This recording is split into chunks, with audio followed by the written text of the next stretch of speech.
சிலதை கம்பேர் பண்ணி நான் சொல்றேன், நீங்களே கொஞ்சம் யோசிச்சு பாருங்க. நம்ம ஆட்சிக்கு வந்ததும் இந்த மதுரையில ஒரு அறிவு திருக்கோயிலா முத்தமிழக தலைவர் கலைஞர் நூற்றாண்டு நூலகம் கட்டப்படும் அறிவிச்சோம். அதை நான் சொன்ன காலத்துக்கு முன்பே பெருசாக கட்டி முடிச்சு இப்ப பல லட்சம் பேர் அதுல பயணிச்சுக்கிட்டு வராங்க, நீங்களே பாத்துக்கிட்டு இருக்கிறீங்க. ஆனா 10 வருஷத்துக்கு முன்னாடி ஒன்றிய பாஜக அரசு மதுரைக்கு அறிவிச்ச எய்ம்ஸ் மருத்துவமனை என்ன ஆச்சு?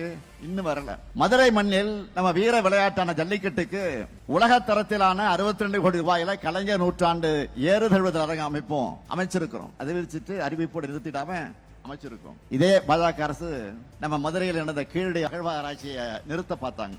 நம்ம ஆட்சிக்கு வந்ததும் பல கட்டங்களாக கீழடி ஆராய்ச்சியை முன்னெடுத்து அதை செயல்படுத்துவது மட்டுமில்லாம இதுவரை கிடைத்த தொல்பொருட்கள் கொண்டு பிரம்மாண்டமான கீழடி அருங்காட்சியகம் அமைச்சிருக்கோம். உலகம் முழுக்க இருந்து கீழடி அருங்காட்சியத்தை பார்க்க தமிழர்கள் வராங்க. ஆனா ஒன்றிய பாஜக அரசு கீழடி ஆய்வறிக்கை கூட வெளியே வந்துவிடக் கூடாதுன்னு தமிழ் மேல வெறுப்போட நடந்துக்கிறாங்க. மதுரையில உலக தரத்தில் ஆக்கி மைதானத்தை திறந்து வச்சிருக்கிறோம். 24 நாடுகள் கலந்திருக்கிற ஜூனியர் ஆக்கி உலக கோப்பை நம்ம மதுரையில நடந்துகிட்டு இருக்கு. ஆனா ஒன்றிய பாஜக அரசு என்ன செய்யுது?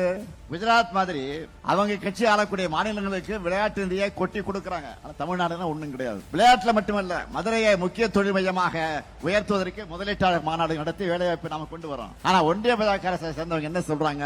நம்ம இளைஞர்களை பகோடா வைக்க போங்க அப்படின்னு சொல்றாங்க. இதுதான் அவங்க தரம். நம்ம இளைஞர்களுக்கு மதுரையில பெரிய வேலைவாய்ப்புகள் இருக்கணும்.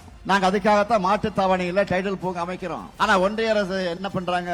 மதுரைக்கு மெட்ரோ ரயில் வேணாம், வேணும்னு நாம கேட்டா அதை வேணாம்னு சொல்றாங்க. சப்பையான காரணங்களை எல்லாம் சொல்லி நிராகரிக்கிறாங்க. அது மட்டுமல்ல, பாஜக தலைவர்கள் மதுரைக்கு மெட்ரோவே தேவையில்லைன்னு திமிரா வேற பேசுறாங்க. பாஜக ஆளக்கூடிய மாநிலங்கள் இருக்கிற பாட்னா, ஆக்ரா, இந்தூர் எல்லாம் அங்க மெட்ரோ ரயிலுக்கு எப்படி ஒப்புதல் கிடைச்சது? ஏன் எங்க மதுரையில மெட்ரோ ரயில் ஓடக்கூடாதா? மதுரைக்காரங்கன்னா உங்களுக்கு இலக்காரமா போச்சா?